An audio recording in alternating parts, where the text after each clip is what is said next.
大家好，今日係12月5號星期五。今日港股咧就先跌後升，開市咧恒生指數跌103點，國際指數跌29點，科技指數跌23點，騰訊跌1.1%，阿里巴巴跌0.78%，友邦跌0.89%，但係平保就升0.97%。咁開始之後咧就跌幅擴大，跌150點左右。阿里巴巴跌1%，騰訊跌0.7%，友邦跌0.9%，美團跌1.3%。但係有色金屬股升，中國宏橋升1.6%，江西銅升4%，中鋁升3.7%，五礦資源升2%。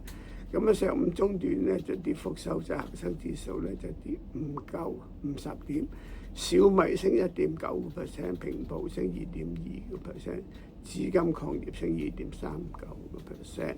恒生指數上晝收市咧係跌64點，國際指數跌12點，科技指數跌11點，成交816億元。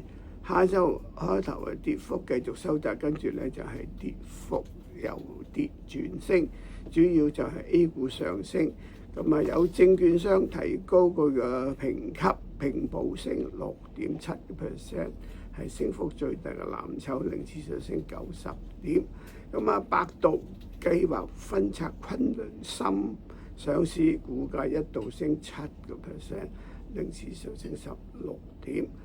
小米升2.1%，中國人壽升5.4%，令指數升17點。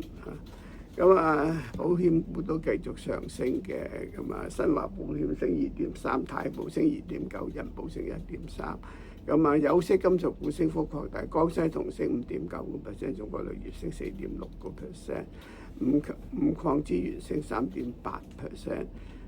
收市恒生指數升149點，重上26,000點。